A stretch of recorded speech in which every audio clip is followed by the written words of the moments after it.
You become what you think about. It's a phrase that's been repeated for decades, but most people never pause long enough to grasp the depth of it. This is not just a motivational quote or a clever turn of phrase. It is a universal law, just as real and unwavering as gravity. Whatever occupies your mind consistently, you begin to move toward. Your thoughts are not harmless. They are creative forces. And every day they are shaping your future in ways that are either empowering or limiting. When you think about something over and over, you impress that idea on your subconscious mind. The subconscious doesn't know the difference between what's real and what's imagined. It only responds to repetition and emotional intensity. So when you repeatedly think about success, abundance, confidence, or growth with emotion and belief, your subconscious begins to accept it as truth. It starts to operate from that truth, and your behavior naturally follows. Now think about what happens when you constantly worry about failure, lack, fear, or rejection. You don't just feel those things, you begin to attract situations and outcomes that mirror those thoughts. You don't see the world as it is, you see the world through the lens of your dominant thoughts. And that lens becomes your reality. Everything you see around you, your income, your relationships, your health, your self-image, it's all a reflection of what's been going on in your mind. That can be a tough pill to swallow because it means no one else is responsible. But it's also the most liberating truth there is. Because if your thinking created it, your thinking can change it. The mind works in images. If I say apple, you don't see the letters A-P-P-L-E. You see a picture of an apple. So when you think about your goals, when you imagine your future, you have to paint pictures in your mind that are vivid, detailed, and emotionally charged. The more you hold on to those images, the more your subconscious goes to work on making them real.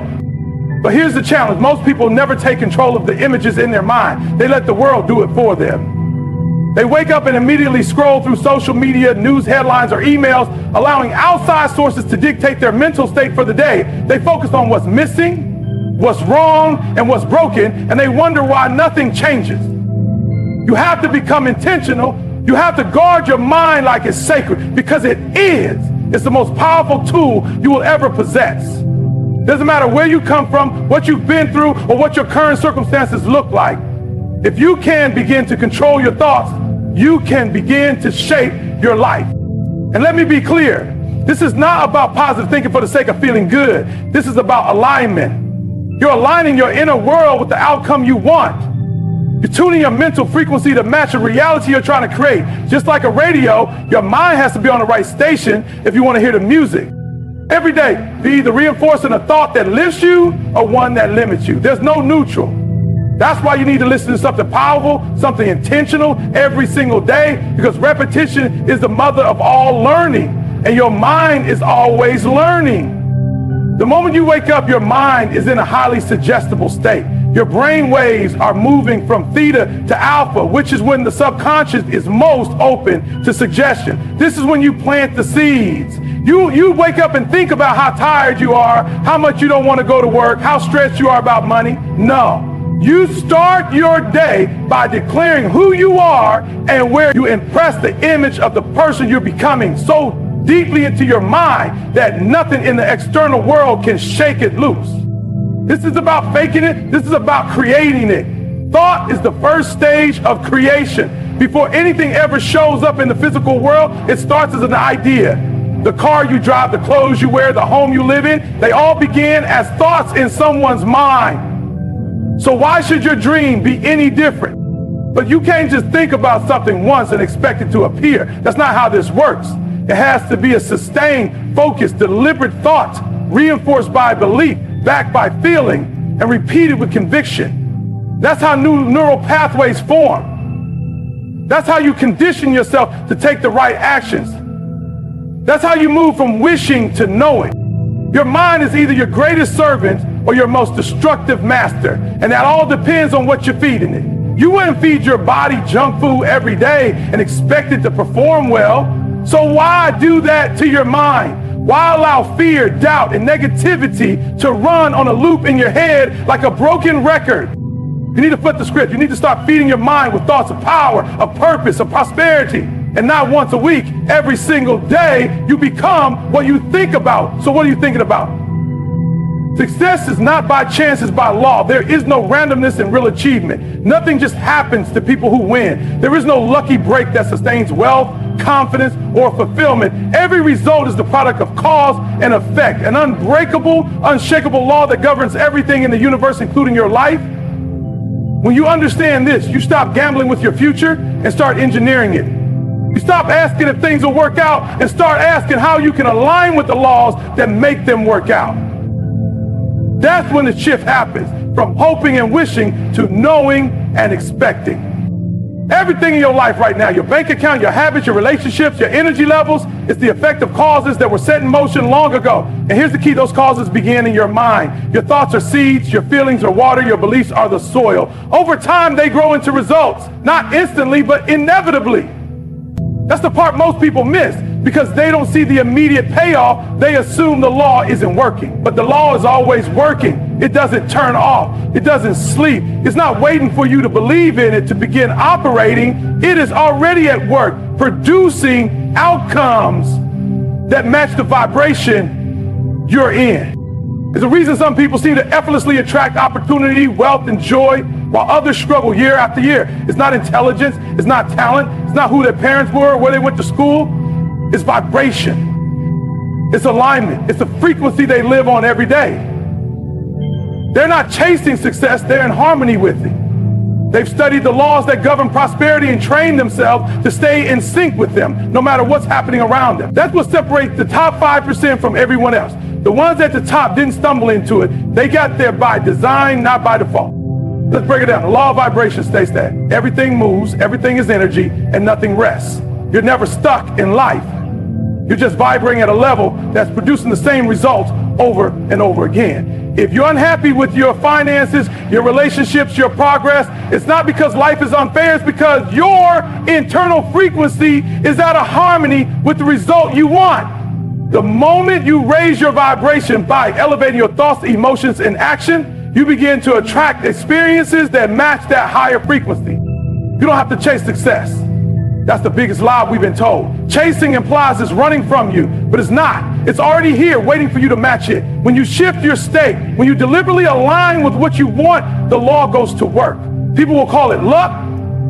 They'll say you're in the right place at the right time, but what they don't realize is you created that place and you chose that time. Because success is predictable. It's not based on chance, it follows law. And law does not fail. But understanding this mentally isn't enough. You've got to live it. You've got to embody the result you desire before it shows up.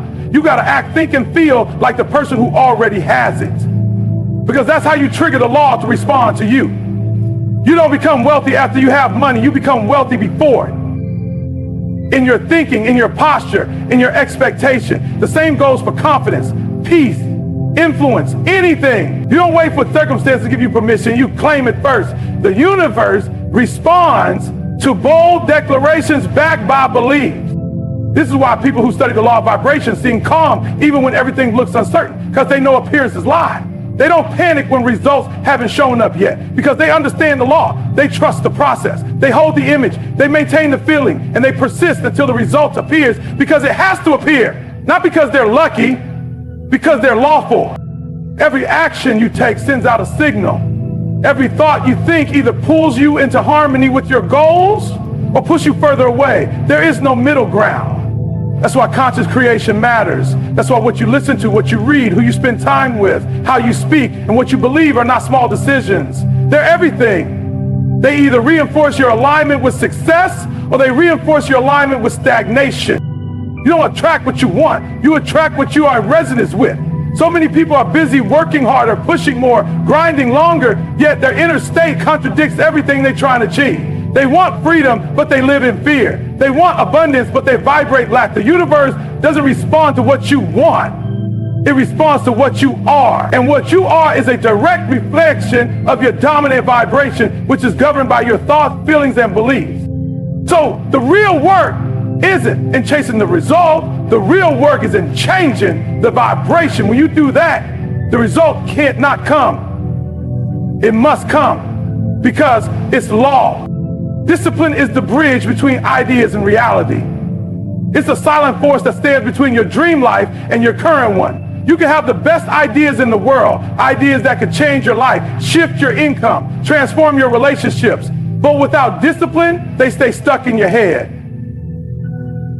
Discipline is what moves you from imagination into manifestation. It's not glamorous, it's not loud, and it doesn't always feel good. But it is the difference maker between the people who live their dreams and the people who only talk about them.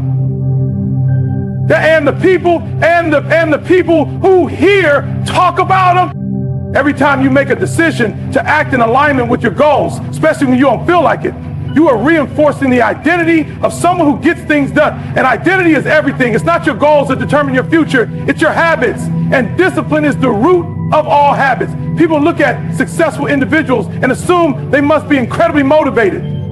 But motivation is fleeting. It comes and goes. Discipline, on the other hand, is solid. It's consistent. It doesn't care about feelings. It only cares about action. Discipline is the ability to give yourself a command and then follow it through. No negotiation, no hesitation, no delay. That command can be small, like getting up when your alarm goes off, or writing down your goals every morning. Or it could be big, like committing to a business plan, showing up to the gym when no one's watching, or saying no to distractions that don't serve your vision. But it's not the size of the task that matters, it's the consistency. Small discipline actions taken daily will outperform occasional spurts of massive action every single time.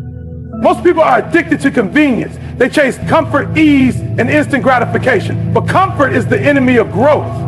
If you only do what's easy, your life will be hard. But if you do what's hard, your life will become easy. Discipline is hard. It asks you to rise above your emotions, to push through resistance, and to keep moving even when progress feels invisible. But that's where the growth is. That's where the breakthroughs live. There's a psychological shift that happens when you keep promises to yourself. Every time you follow through on what you said you'd do, you build self-respect. You start to trust yourself. And when you trust yourself, your confidence skyrockets, not because someone else gave you validation, but because you earned it. Discipline is internal power. It's knowing that no matter what happens around you, you can rely on yourself to do what needs to be done. That's the foundation of unshakable success. People talk about goals, vision boards, affirmations, and yes, all that matters, but none of it works without discipline. Discipline is the glue that holds the dream together long enough for it to take shape. You can visualize success all day long, but if you're not disciplined enough to show up when it's boring, when it's hard, when it's slow, then all that visualization becomes fantasy. The universe doesn't reward what you want, it rewards what you work for, consistently and without excuse. And discipline doesn't mean perfection. It doesn't mean you never mess up. It means you don't stay down when you fall. It means you recommit over and over again. The disciplined person isn't necessarily the one who never breaks their routine. It's the one who returns to it quickly, who doesn't let a bad day turn into a bad week, who doesn't use failure as a reason to quit, but as a reason to go harder. That's real discipline. That's power. You have to understand that your mind will resist change. It will fight against new routines, push back on new habits, and try to keep you in the comfort zone. That's how the subconscious works. It's designed to keep you safe, not successful. So when you commit to discipline, you're also committing to discomfort. You're choosing growth over familiarity. That's not easy, but it's essential. If you can't control your mind will control. And without discipline, your mind will always choose the path of least resistance. Look around at the results in your life. Everything you see is a reflection of your level of discipline. Not your potential, not your dreams, your discipline. Do you wake up on time? Do you manage your thoughts intentionally? Do you consistently invest in your body, your mind, your goals? Or do you let your mood, your schedule, and your distractions dictate your actions? Because make no mistake, discipline is not something you turn on when you feel like it. It's a way of being, a way of thinking, a way of moving through the world. When you master discipline, you don't need motivation. You don't wait to be in the mood. You don't wait for clarity or the perfect time. You decide and then you follow through again and again, because you understand that the repetition of disciplined action is what separates the people who get results from the people who stay stuck in cycles. You can have average talent, average knowledge, even average support, and still win if you're more disciplined than everyone around you. Discipline is not a punishment, it's a form of self-love. It's choosing long-term reward over short-term comfort. It's saying yes to the future version of yourself even when the present version is tired, distracted, or overwhelmed. It's knowing that every small act of discipline compounds. Every choice you make is a vote for the person you are becoming. And if you cast enough votes, your life has no choice but to change. Your paradigm is your program. It's the internal script running your life, the invisible operating system dictating your decisions, reactions, habits, and ultimately your results.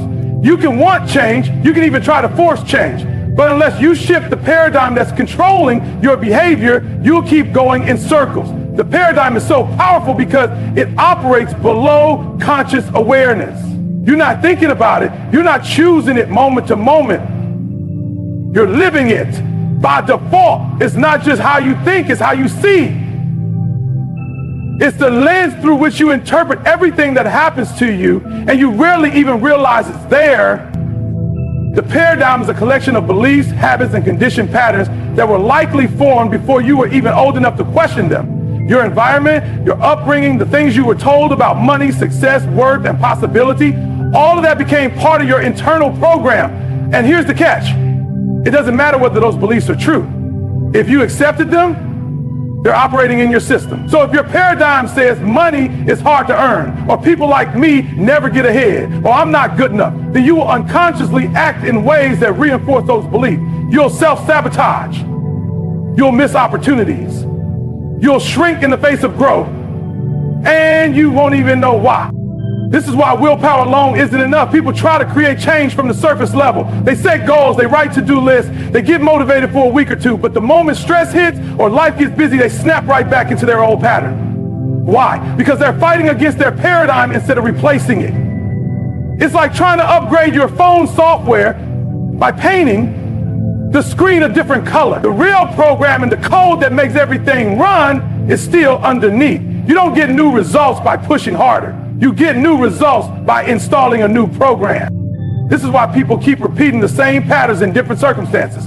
The job changes, the relationship changes, the location changes, but the outcomes stay the same. The same frustrations, the same fears, the same limitations. That's not coincidence, and it's not fate, it's paradigm.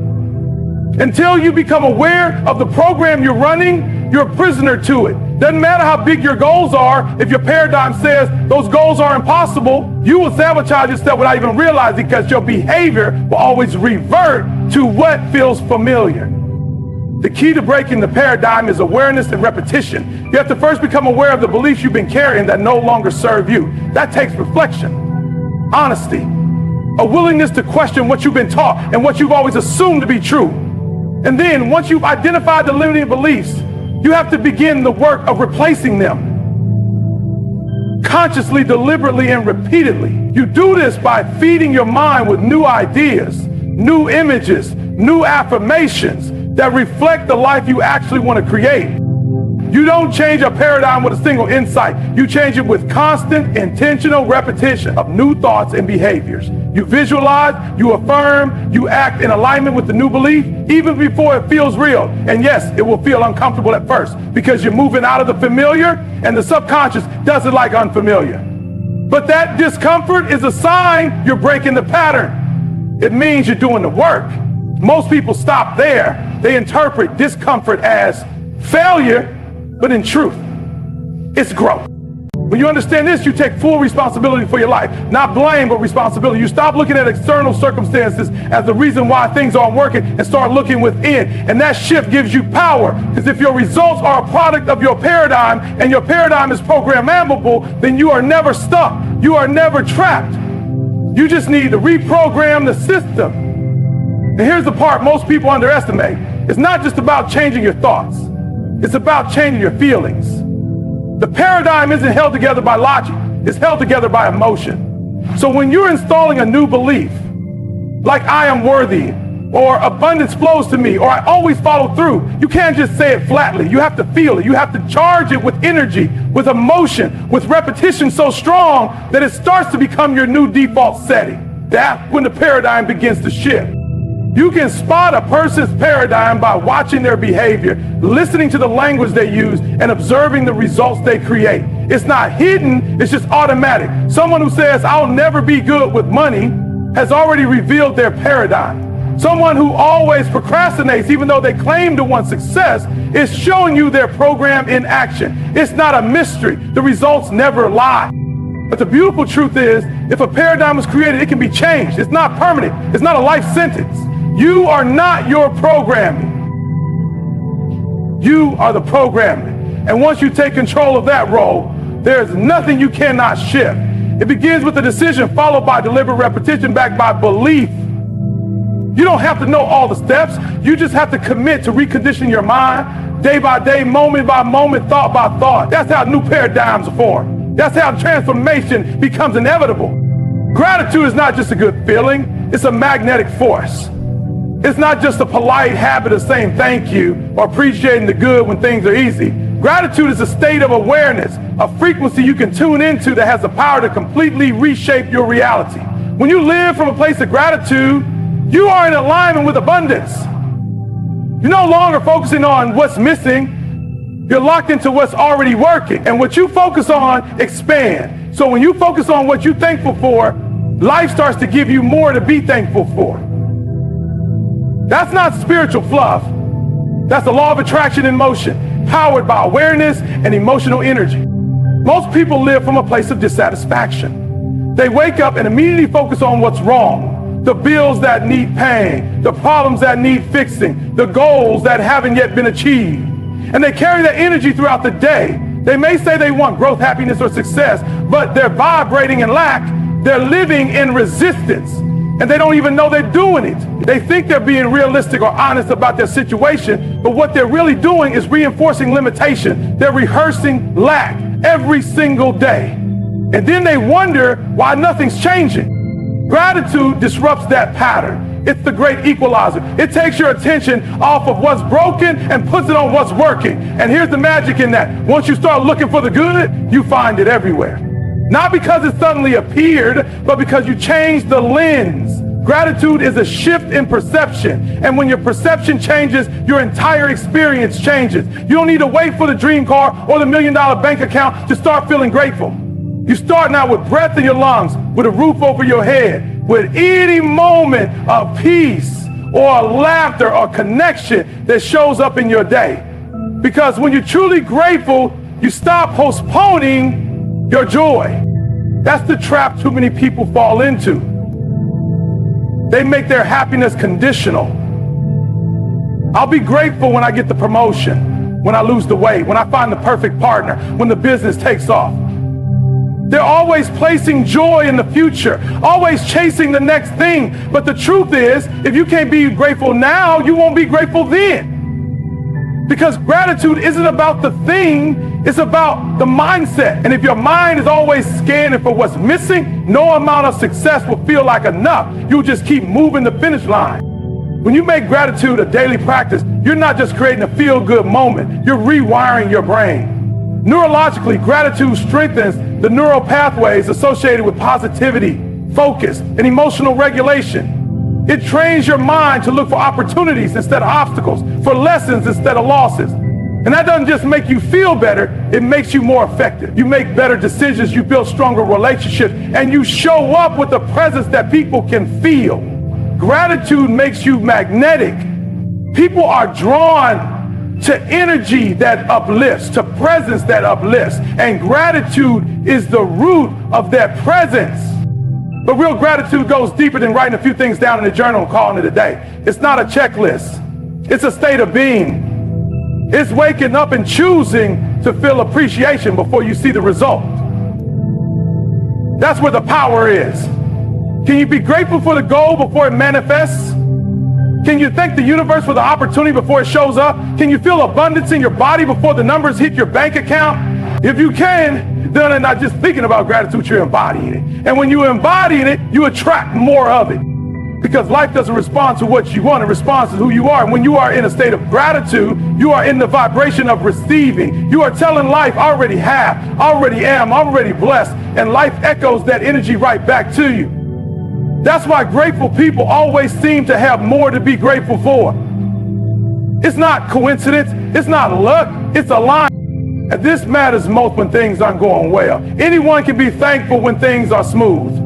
But the real test and the real transformation comes when you choose gratitude in the middle of the storm. When you find something to be thankful for in the struggle. That's not denial, that's power. That's refusing to let circumstances dictate your internal state. That's choosing to lead with perspective, not reaction. And that choice changes everything, because when you're grateful in the struggle, you take your focus off the problem and place it on the possibility. You open up to solutions that wouldn't be visible from a place of frustration or fear. Gratitude is also a clarifier. When you're in gratitude, you can see clearly what actually matters. You stop chasing things you don't even care about, and you start aligning with what truly fulfills you. You stop trying to impress, compete, or prove yourself, and you start living from a grounded, centered place. From that place, decisions become easier, direction becomes clearer, and even if the path isn't fully mapped out, you move with trust. This is why gratitude needs to be more than a temporary emotion. It needs to be a way of life, a standard, a decision you make daily. Not just when things go your way, but especially when they don't. Gratitude is not about ignoring reality. It's about choosing the most empowering version of it. It's about training your mind to see possibility instead of pain, to focus on growth instead of gap, to look for the lesson instead of the loss. And when you do that, your energy shifts. And when your energy shifts, your life shifts. Gratitude is the ignition switch. It's how you move from survival to creation, from reaction to intention, from scarcity to overflow.